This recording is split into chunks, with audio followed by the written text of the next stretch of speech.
Hello, everyone. This is John Ferretti, Local 100 Fightback Coalition member. I'm doing this live stream to update union members, on some of the developments that have been going on in the union, specifically related to the executive board meeting and some of the topics that I mentioned in the advertisement for the Post. So in any case, it's been a little while since we've done one of these updates, and I promised that I would do them when I was elected to office. And so in keeping those promises, I want to try to do this pretty regularly. The last executive board meeting was on January 29th, Friday, January 29th. And at that meeting, there was this discussion mostly about two contract agreements that were agreed to by Local 100 with private school bus lines. There was two of those agreements. I have them here with me. And basically the agreement was at Quality Transportation, and it was also at MAT Bus Company. Once again, these are both private school bus lines.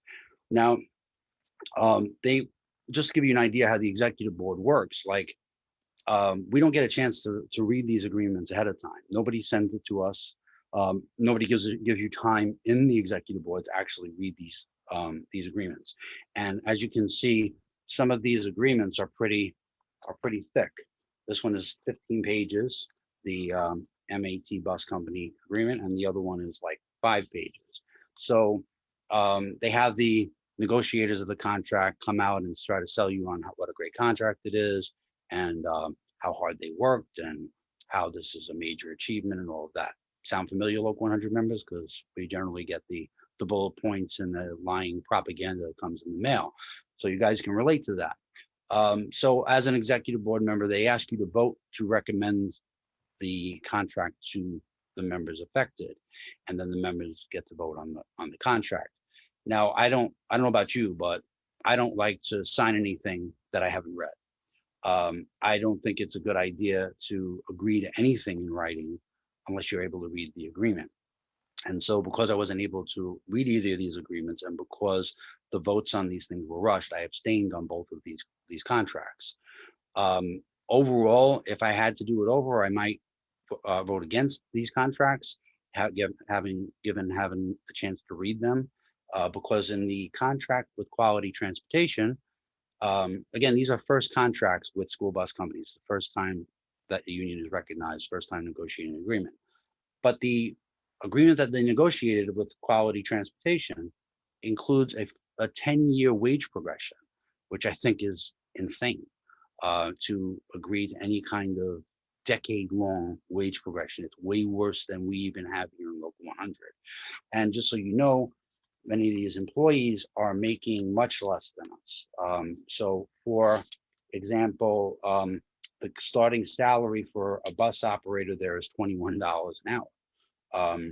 And it goes up after 10 years to $33.88, which is, I would guess, pretty similar to what bus operators make, maybe a little less, with New York City Transit. And you have 249 members affected by this contract. It's a 3-year term, and the wage increases, I mean, they're basically all cookie cutter. They're 3%. It's 9-year, 9% raise over 3 years. But the other hidden details is that none of these school bus companies have any pension. They all have 401k. In terms of job security protections, not certainly not what we have. Now, nobody's saying that they would have won much better in a first contract. I don't know. I wasn't in negotiating of this contract, but the bottom line is that we were not really provided enough information as to what the details of the contract were, except the bullet points. And just given the wage that they're offering to start, I think is really low, for the kind of stress and grief that school bus operators have to deal with, especially in the middle of a COVID-19 pandemic. So in any case, the other company, MAT Bus Company, the pay is actually worse for, like, regular van drivers make $19 an hour upon ratification. A regular bus driver only makes $23 per hour, and a regular attendant makes $15 an hour. So, And like I said, the MAT bus contract is like 15 pages long. Not one of those executive board members read this contract. The only way they would have read the contract is if they had it in advance.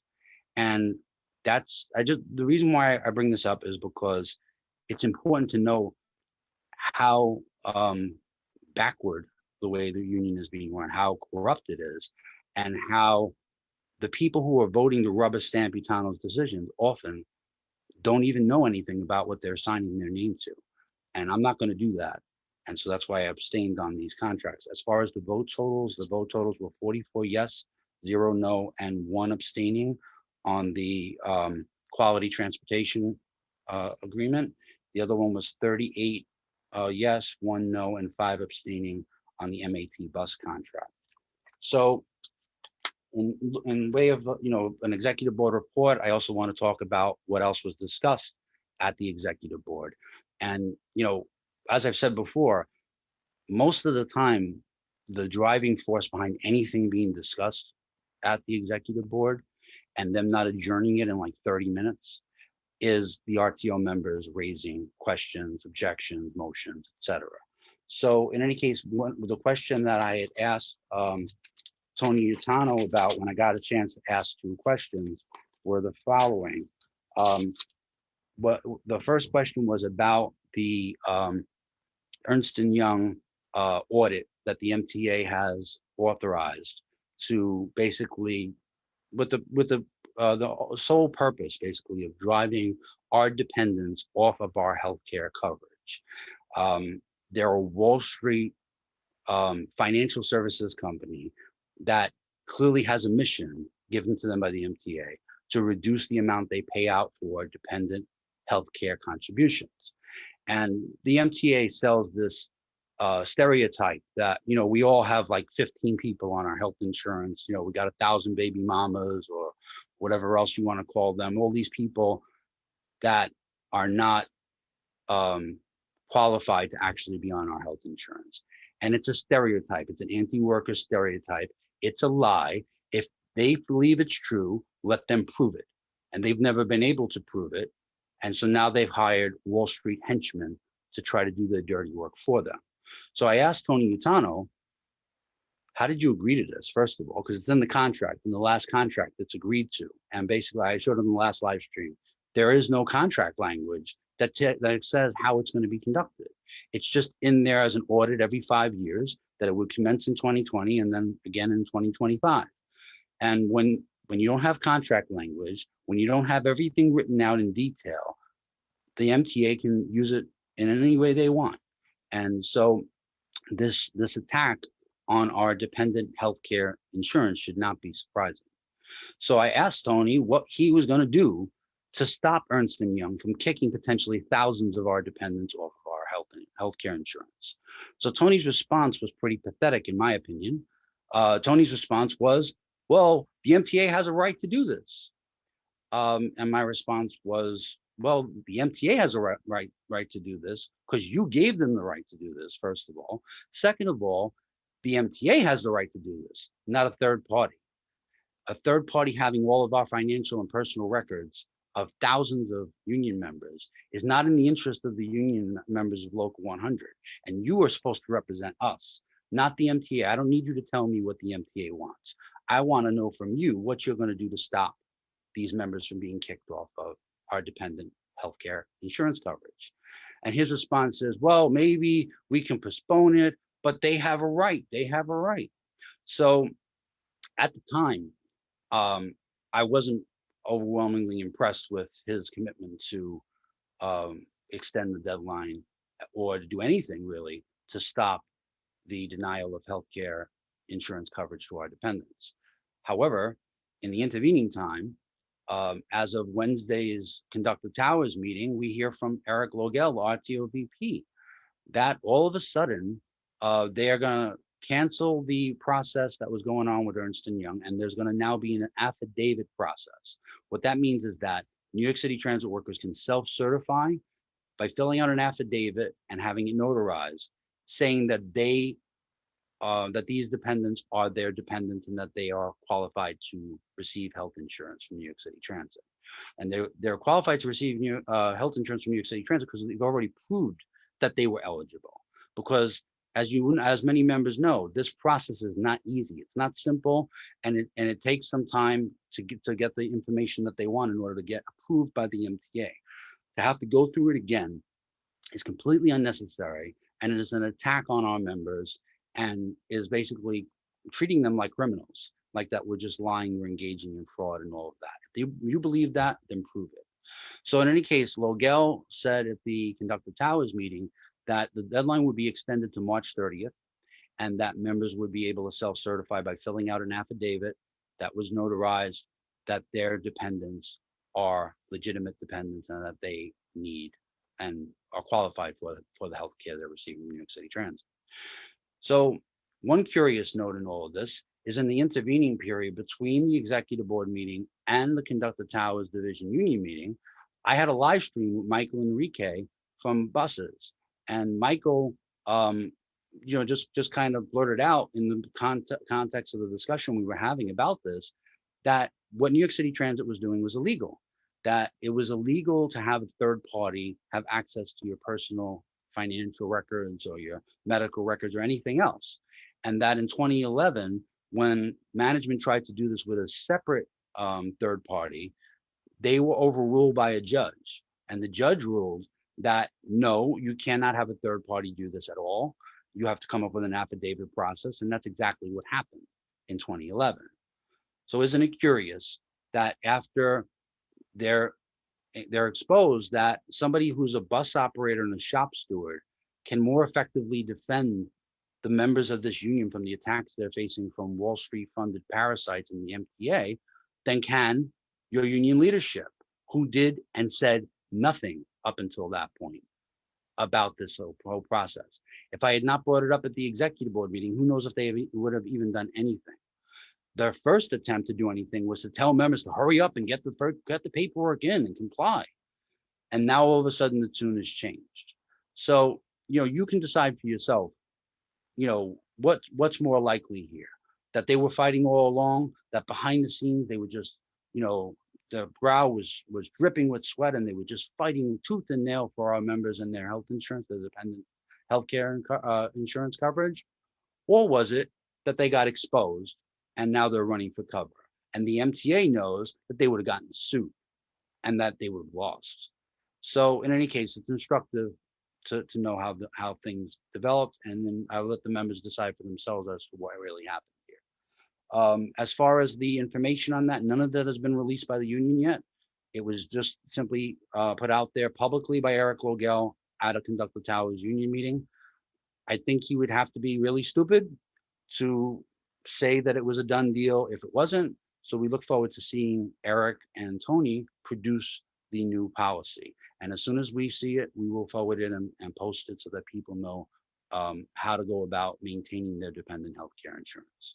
So then the second thing that I had brought up with Utano at the executive board meeting was the union's, in my opinion, pathetic response to COVID-19 vaccinations on site at MTA work locations. The union's got a lot of company in terms of the pathetic response. New York State has had a pathetic rollout. The federal government has had a pathetic response in terms of planning, in terms of lying about the amount of vaccine that they had. But the bottom line is that the union is the institution that is supposed to force the MTA to do the things that we need. They say we're essential workers. They say our work is essential. They say we're a priority to get the vaccine. We've had 130 plus members die from this virus and tens of thousands infected. But somehow nobody could advocate on our behalf to provide on-site vaccination facilities. So even though supposedly they have the ear of Senator Schumer, the majority leader of the Democratic Party in the Senate, they also have the ear of the governor.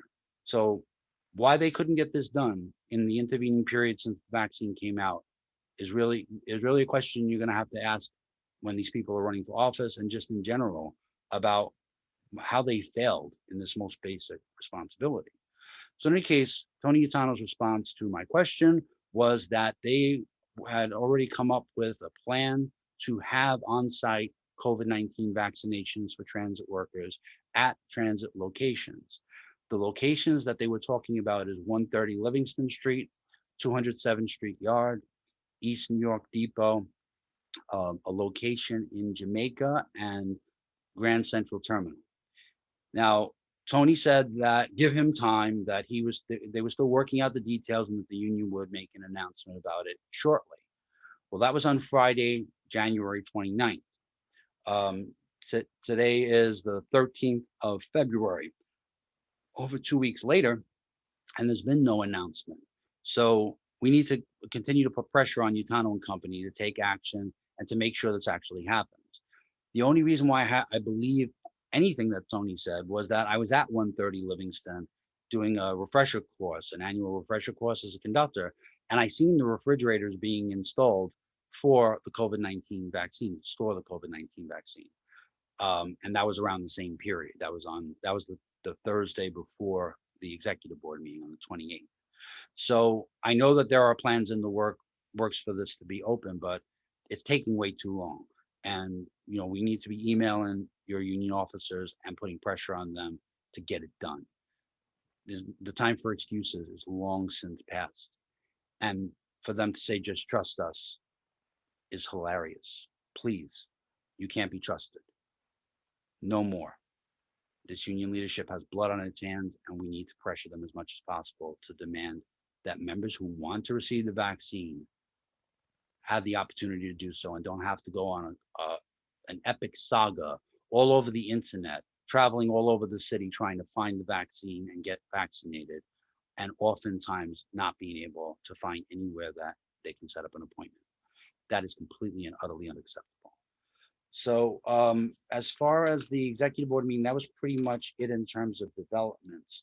But I wanted to turn to some issues that I also mentioned in the announcement for this. And that was a lot of that comes from the Conduct the Towers division meeting. So the first thing that came up at the Conduct the Towers division meeting was the MTA's contact tracing program. I say that in quotes, contact tracing, because in reality, we all know there is no contact tracing program. And we all know that many of our members have been needlessly exposed and not allowed to be quarantined, even though they were exposed for long periods of time at their work locations. They also are doing very little to actually make sure that when people do come back to work, that they're not COVID-19 positive. If you read the policy, it says that you can return to work if you're COVID-19 positive. It's one of the criteria is that your doctor gives you permission to return to work. Now, in a perfect world, your doctor would have the sense not to let you return to work if you were COVID-19 positive and wouldn't care what the MTA says. But we live in the real world, and we all know that pressure is brought to bear by the MTA constantly by harassing phone calls, lawyers calling, emails, requests for information from these doctors. And it's gotten to such a point that it's commonplace for urgent cares not to want to take transit workers, or if they do, they don't want to fill out the paperwork. And one of the reasons why they don't want to fill out the paperwork for sick form is because it's a massive HIPAA violation. It's a violation of federal law. It asks for things that your employer has no right to know. So if the MTA is worn out their welcome in terms of getting doctors to want to participate with writing paperwork for MTA employees, it's reasonable to expect that given COVID-19, they might be under a little bit of pressure to sign the paperwork to say you can go back to work. So in any case, we brought all this information up as questions to myself and others. Jonathan Beatrice was there, a Local 100 Fightback Coalition member, and many other members had questions because many other members had experiences with COVID and with the lack of quarantine actually going on and the lack of contact tracing and the disastrous quote policy that the MTA has right now. So the response from Logel was basically that he was unaware that members could be coming back to work while COVID-19 positive. And then he deflected the question saying, well, none of us are, um, immunologists or uh, healthcare professionals. So, and neither himself or anybody in this room knows is an expert on any of these things.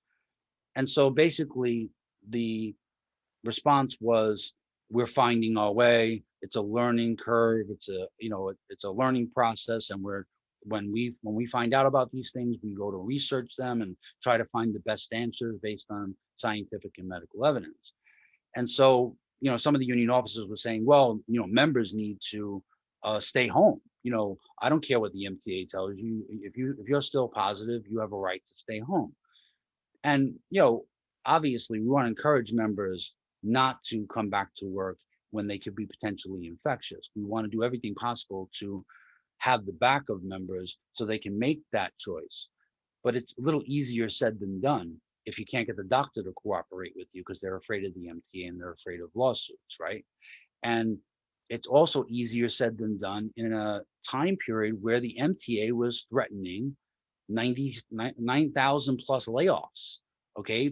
I've gotten calls from members scared that they were out, even when they were out on comp, even if it wasn't related to COVID, that they might be one of the layoffs, that the MTA might use that as an excuse to lay them off. Now, contractually, they can't do that, but you have to understand that members were terrorized by this employer, an employer that calls us heroes, stepped over our dead bodies, infected tens of thousands of us, and then basically engaged in an all-out attack on transit workers, targeting us for layoffs, targeting transit riders for service cuts. And we'll talk about that more later when we talk about the F-line pick. But so in any case, it's easier said than done that the members should just fight. If members could fight the MTA bosses on their own, they wouldn't need a union, would they? So it's really an abdication of leadership to have that kind of attitude. And my response to Eric was, look, the CW in the past has hired outside medical and health professionals to do studies, to do health studies. They did one on the health risks of transit workers on the Tucson. They did one on the aerosolization of silica dust and other pollutants in long-term tunnel construction projects.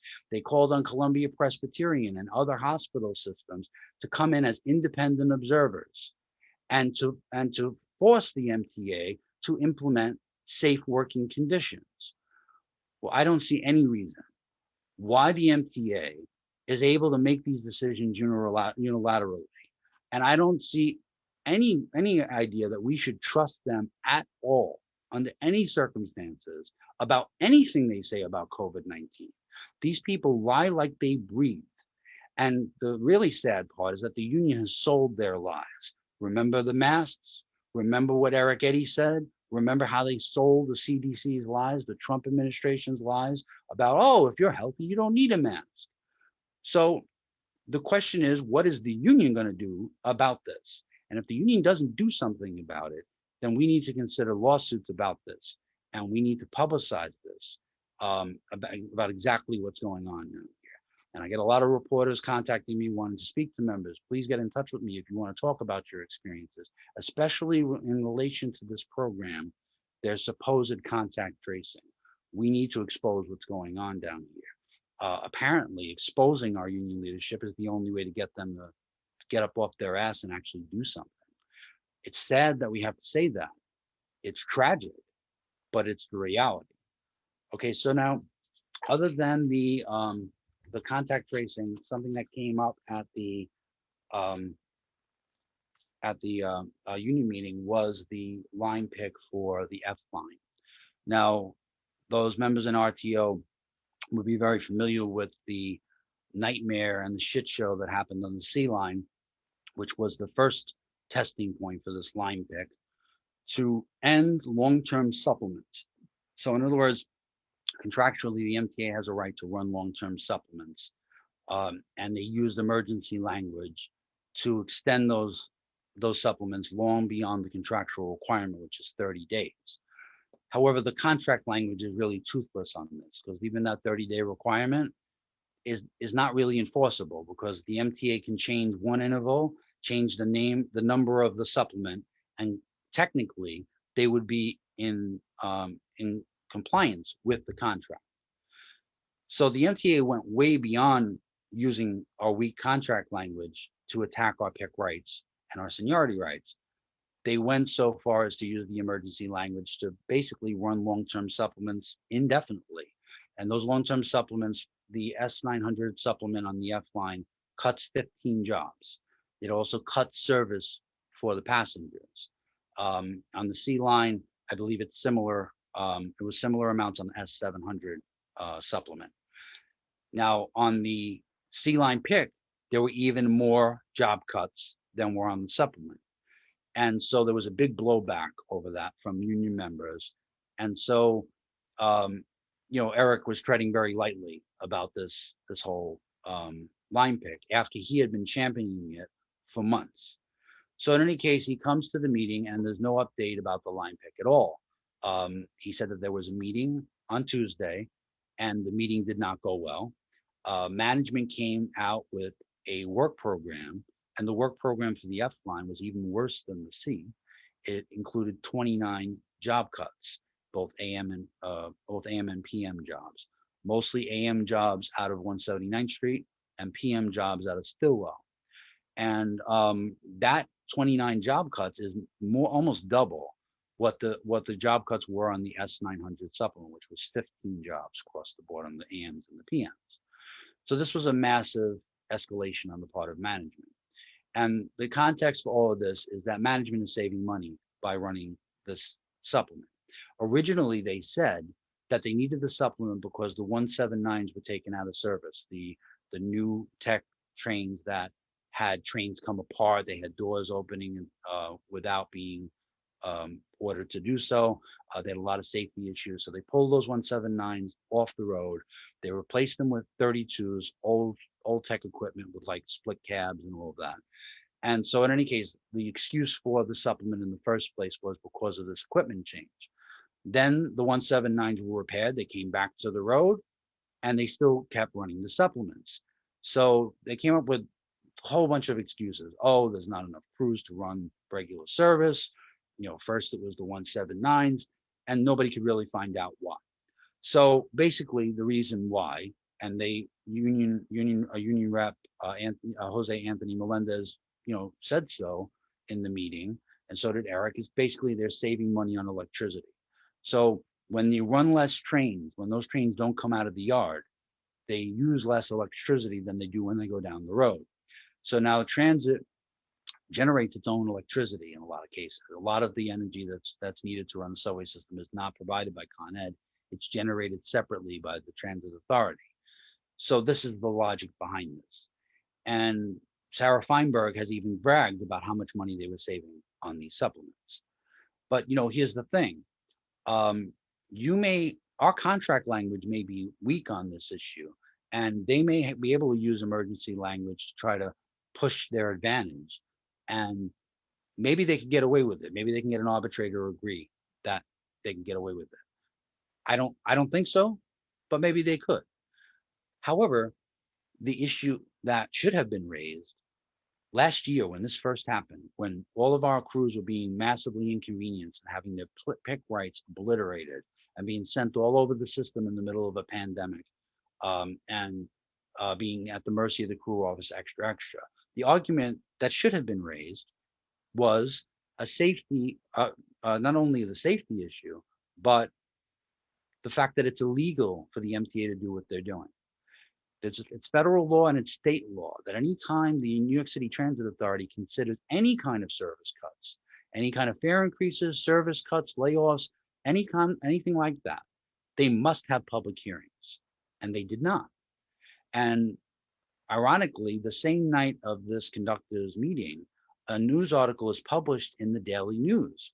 And guess who they quote? I'm going to share my screen here so you can see what I'm talking about.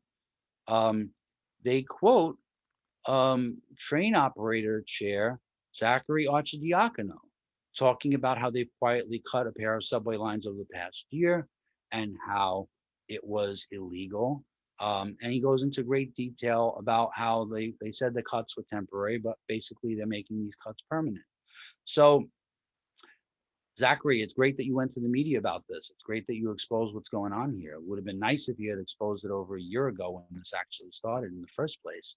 Or even better, if Eric got his buddy Tony Gaetano to sue the MTA over this, to go to the Public Employees Relations Board over this. We don't only just have contract rights, we have civil service rights. They are legal protections. We have rights to seniority. We have rights to our PIC status. And none of this was done. So now that management's playing hardball, Eric is backing off on, Eric Logel, the VP, and saying the union does not agree to it. The problem is that because he campaigned for this line pick and tried to popularize the need for a line pick to cover up the fact that he didn't do anything for over a year to stop the gutting of our pick rights. Now that it's election time, he was for a line pick. So he kept going to that well saying, we need a line pick, we need a line pick, we need a line pick. And management said, great, we'll give you a line pick. Here's a line pick with 29 job cuts. You don't like it? Take it to arbitration, file a grievance. And basically they're unwilling to cooperate with him. And they have the ability, given the weak contract language, to implement the line pick. The union can grieve it. They can file a grievance over it. They can go to court over it, but they cannot veto management's intention to go ahead with the line pick. So basically Eric played a brinksmanship game and lost. He cooperated with management so much that they don't respect him and they don't respect us. And they think they can press their advantage. And this is what they've pretty much always wanted to do. And if you think this is just about the F line pick, you're kidding yourself, because think about the fact that we're behind schedule already with having the work program for the next A division and B division pick. If we wanted to have implementation in May, which is when it would normally happen, if you don't believe me, read the Daily News article where Zach Reed says it's normally implementation in May and November, right? Even if it started on Tuesday and we got a work program and we got call sheets, it takes 2 months to pick in the B and a month to pick in the A. And you're looking at June at the earliest for the implementation of any kind of new pick. So why do they want to delay this? Because they're waiting to see how things work out with how far they can push their advantage with this F line pick. And if they can cut 29 jobs on the F, can you imagine what they can do in the next pick, especially with a VP who is inexperienced and incompetent and goes into meetings without other union officers who are elected to do that job. He's not the only union officer in this department. He is the highest ranking union officer, but you have a train operator chair, a conductor chair, vice chairs, and you have people with a lot of experience. You have train operator Hagler and others who have a lot of experience with these kind of work programs. And some of them are in these meetings and some of them aren't. And that's a problem. When Eric goes and negotiates pretty much by himself or just with officers that he's close with, it puts us in a very bad position and it shows weakness, and management is using that to their full advantage. And this line pick, if it happens, which I expect that it will, by the way, the work program and the call sheets, if it's going to be going forward, should be coming out soon. As soon as we have them, we will send them out to people. But it's going to be a bloodbath, because the reason why they wanted the line pick was to stop the abuse of members who were being reassigned. Even those members won't really benefit from a line pick like this. And it also opens up everybody to an attack on their pick rights, because jobs that they were able to pick last pick disappear and don't exist anymore. A lot of one trippers on the F line are now going to be a trip and a half. A lot of people who had a penalty job may not be able to pick that job, given that everybody's going to be running for cover here. People who have RDO relief jobs are going to be hurt by this, because they may have had enough seniority in the last pick to pick a penalty job 1 or 2 days a week.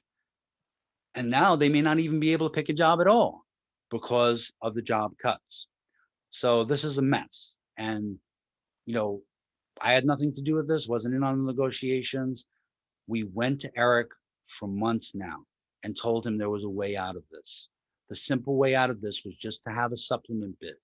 The supplement jobs that were created, 19 jobs in the supplement on S900, they were already created. All they had to do was put out a bid for those open jobs and allow people whose pick rights were affected by the supplement to be able to pick into those jobs for the rest of the pick. His own union officers told him to do this repeatedly. This has been going on for months. I told him to do this online and in person at the meeting. We raised this with him. The first time that he raised it was Thursday. The last meeting that he had, where management basically told him, no, they weren't interested in doing a supplement job pick. Why? Well, why would they? Why would they fear what the union is going to do when the union has done nothing for over a year? You know, and people want to make it seem like between me and Eric there's some kind of personal issue. I don't really have much emotional investment in what kind of person Eric is or his personality traits. The only way in which it matters to me at all is that it hurts our members. It hurts our members when you have an impulsive and erratic kind of VP who does not have enough experience and certainly doesn't have enough honesty to admit that other people may have more experience in negotiating these kinds of things, to listen to other people's opinions. And he just refuses to do so. And management loves leaders like this because they can manipulate them and they can get what they want. And so in any case, what do we do from here, right? I mean, really, there aren't a lot of good options, but one of the things we can demand is that if the line pick goes ahead, that all the open jobs that are currently available, and you all know they're currently available. If you're conducting a train operator, you constantly hear them calling for for people to do a late clear, people doing RDOs. There's tons of open jobs. Why are those jobs not being put on an open bid? The last open bid they did for conductors was a joke. It was like 14 jobs and all the jobs sucked. That can't be the only open jobs that are available in our department. Eric has gotten us into this mess. He's got to do something to get us out of this mess to try to undo the damage that's already been done. The other thing that I got an update on at the conductors meeting was the platform controllers. Everybody's been passing around this rumor that the platform controller program is being eliminated and that they were going to be sent back to the road. Actually, we found out at MTA Town Hall for MTA employees with Sarah Feinberg that there are no plans to cancel those jobs. Those jobs are still pick jobs. There are no plans at this point to eliminate those jobs. However, you do know that on your pick sheet, it tells you that you can be sent to the road based on the needs of the service. So given the kind of weakness that we're getting from our union leadership and also management looking to cut corners, who knows if in the future that can happen as well. But for right now, I don't think that Feinberg's going to go to a public setting and say that they're not ending that program and then go ahead and do it. I think that would be kind of stupid on our part, but that's the only basis that we have to know that that's not going through. Okay, what else is there to update? Okay, so then also you may have seen in the news media a number of news articles that talk about the potential health risks of air in the subway. We've been raising the alarm on this for a long time when it came to construction projects, but we all knew that the air down here is toxic. I don't know if you all have seen, but Nuke McLaurin from Progressive Action had people put cloth in the vents, in the air vents of some of the equipment on the subway lines and took a picture of what they look like after like one run. And they were all disgustingly black. And there was recently an article that I want to share with you. Let me just share my screen. And that article was about the health quality of the air in the subways. It was by The Guardian. It says people should be alarmed by air pollution in the U.S. subway system. They said that the results stunned researchers. Says people traveling on the subway systems in major U.S. cities are being exposed to unsafe amounts of air pollution, with commuters in New York and New Jersey subject to the highest levels of pollution. Tiny airborne particles, probably thrown up by train brakes or friction between trains, wheels, and rails, are rife in the 71 underground stations sampled by during the morning and evening rush hours in Boston, New York City, Philadelphia, and Washington, D.C.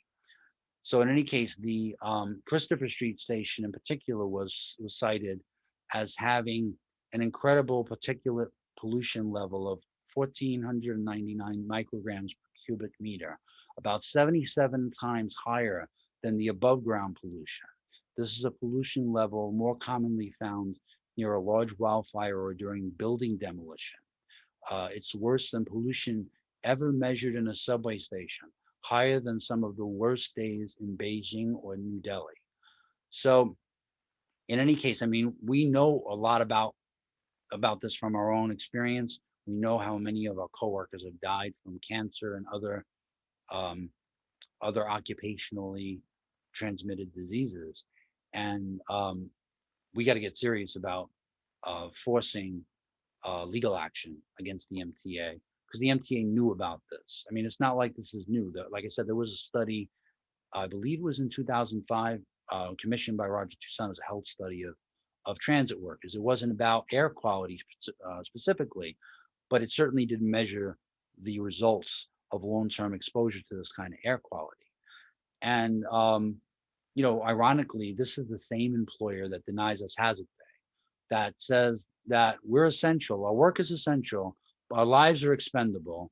They're more than willing to pay the price, have us pay the price for running the subway system at full blast in the middle of a pandemic. But on top of that, they don't even want to pay us any kind of hazard pay, even though many non-union firms like Target and others, CVS and a number of others, we shared an article about that recently on the Local 100 Fightback Coalition page.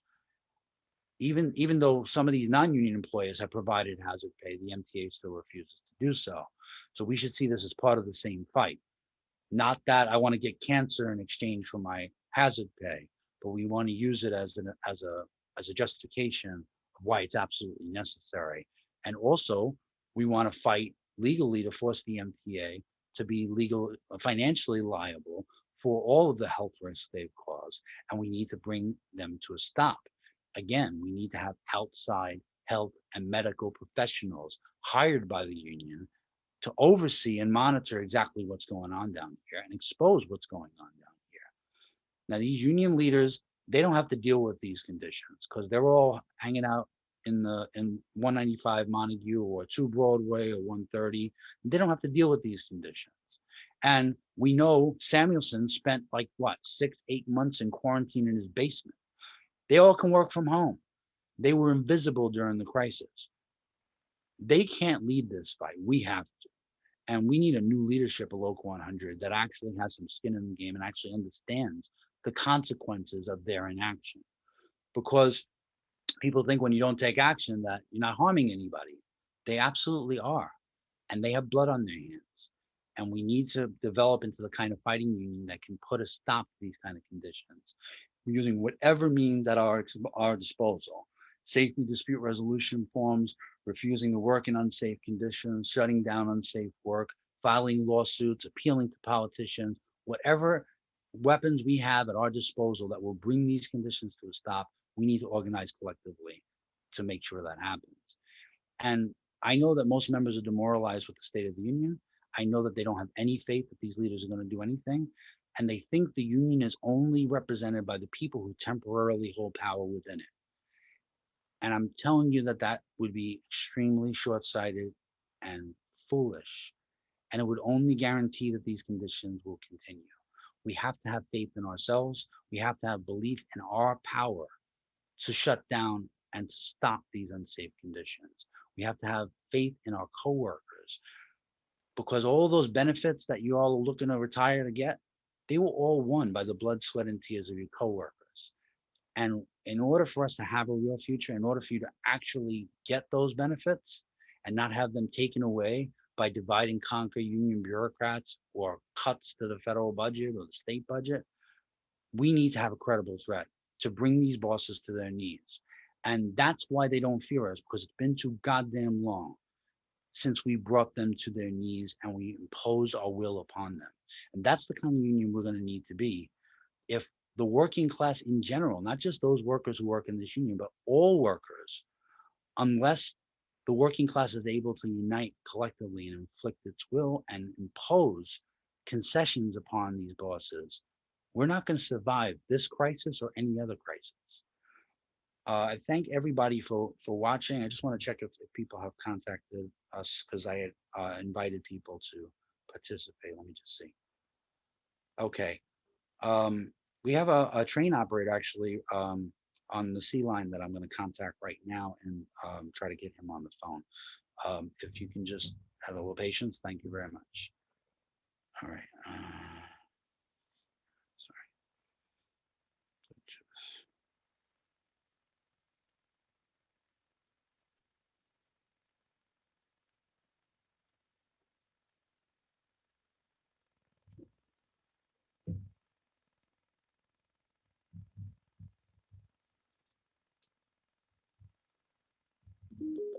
Okay, now we have the Bluetooth connected, so I'm going to call that train operator. Sorry about the delay, guys.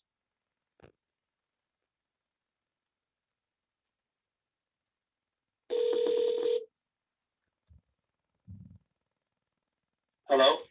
Hi, my name is John Ferretti with the Local 100 Fightback Coalition, and I'm calling. Yes, how you doing? You texted me about your C line pick and the pick rights. Your name is Rasheen McFadden, correct? Yes, sir. Yes. Okay, go ahead. The floor is yours. Okay. So I'm on the C line. I'm on audio relief, right? I picked 5 days on the C line, 15 minutes from where I live. After being on the job 4 years, we had the line pick. Okay, so on the line pick, I went from having 5 days close to home to I live in Long Island, 207 yards for a C job, Apple on the Far Rockaway, and then also being extra on my Friday. I live out of town, and I explained to them that my family's out of town, and just like everyone else, I need to go home to visit my family. Right.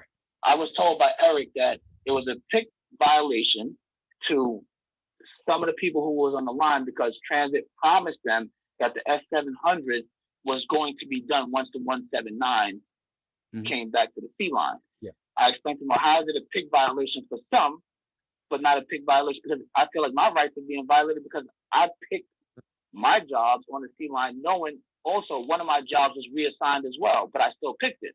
Right. So how did these people be able to pick the job up because they complain? You decide that you guys want to go and have a line pick. Right. I talked to superintendents and the crew office, everything. They said, no, it's the union who fought for this. Right. They didn't want this. They said that the union could have contacted them and fought with the crew office to put them in some of these open jobs, but they chose not to. Yeah. They wanted to have a line pick. Well, yeah. So I'm basically getting screwed. Yeah, I think the problem is this is the worst of all scenarios, right? Because it puts everything up for grabs, and it gave management on a silver platter a chance to attack us even further. So it's like doubly worse than what we would have had if we had just continued with the supplements. But however, right. I do understand these other workers being screwed over in terms of their pick and their seniority, right? But the solution for that was simple. You already had supplement jobs. You could have put these supplement jobs up for bid. Or you could have stopped them to begin with last year. We could have went to court over this. What they're doing is illegal. You say so now. Where were you a year ago? You know, right. and I look, I understand what you're going through, and I'm about to go through it myself because I'm on the F line. I'm an F line conductor.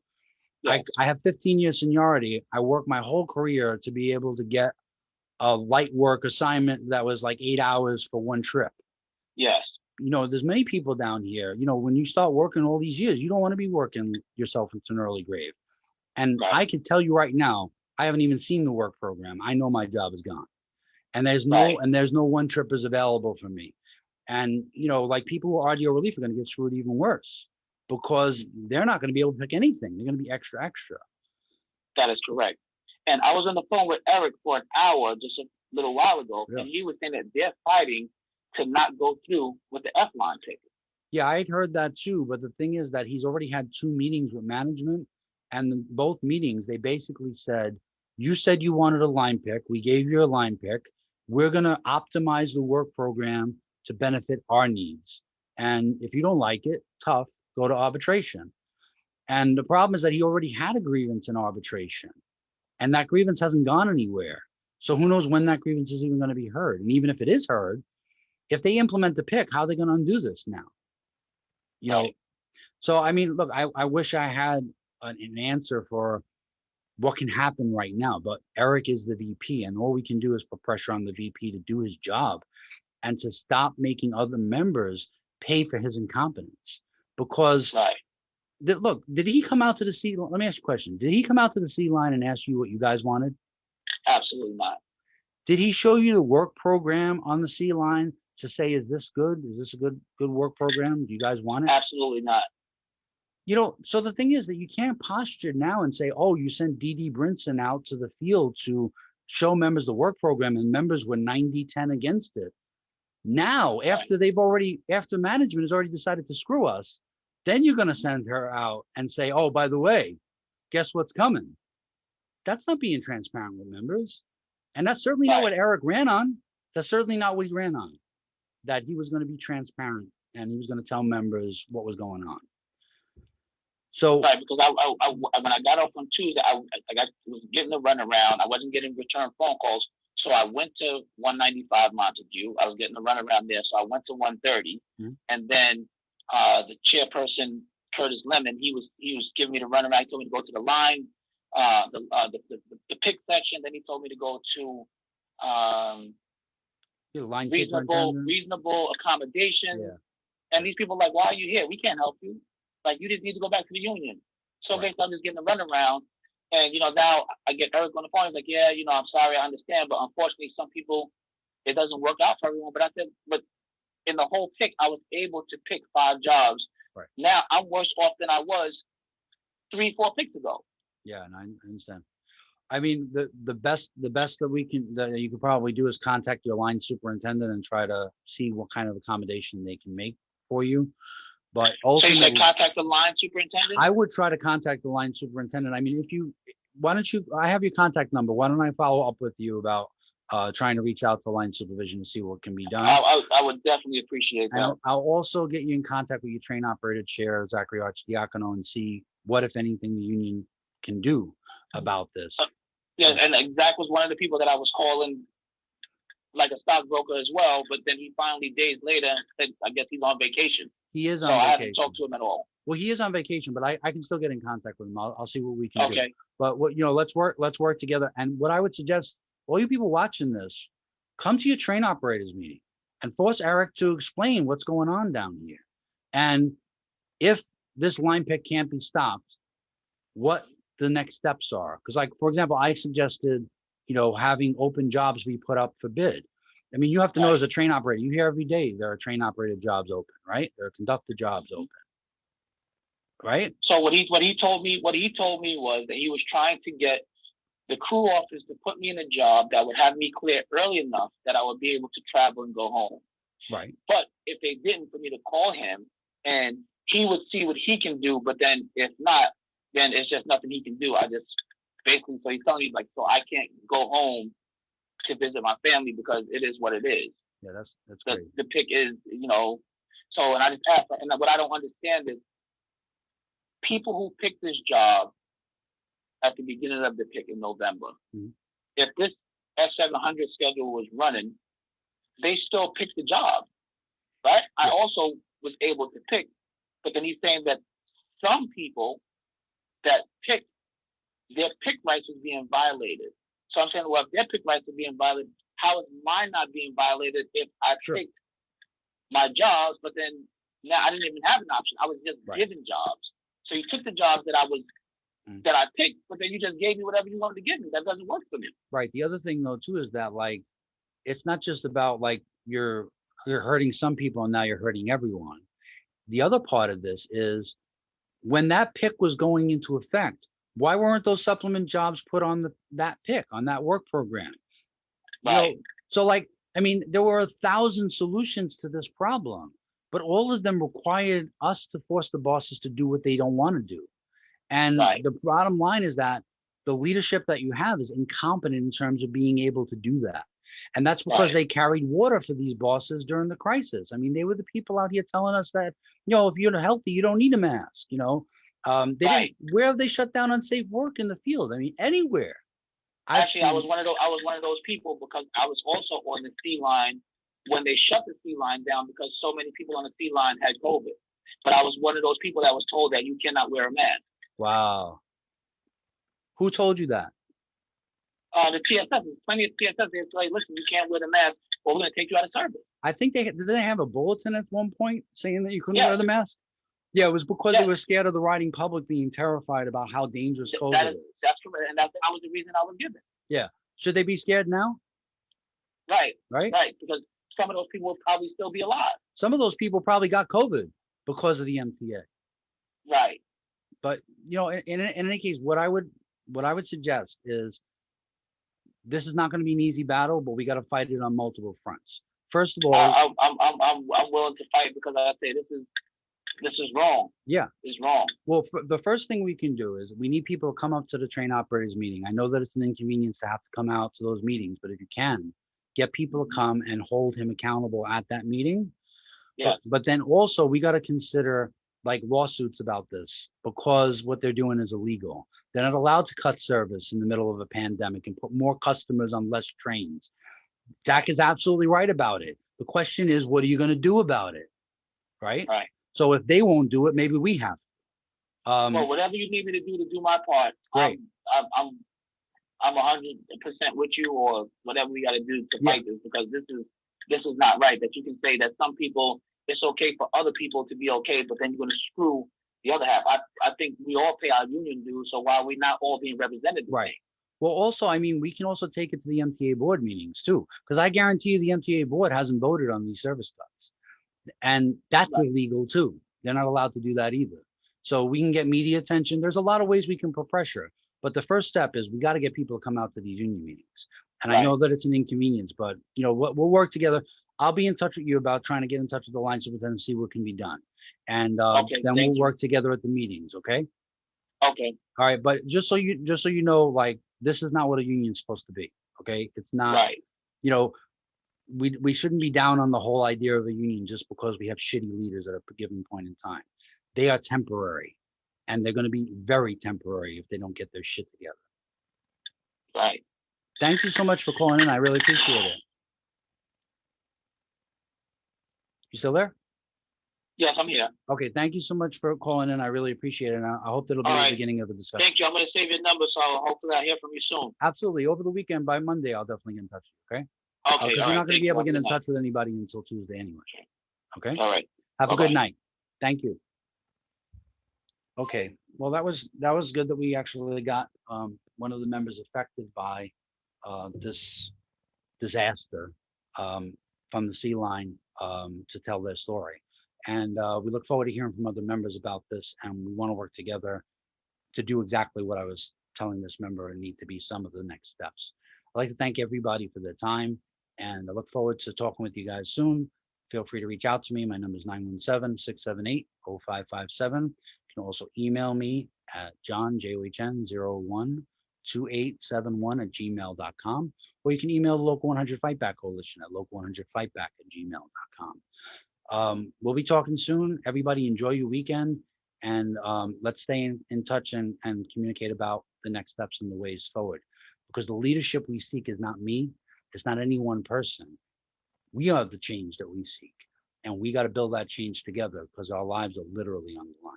Thank you so much for your time, everybody. Have a great night.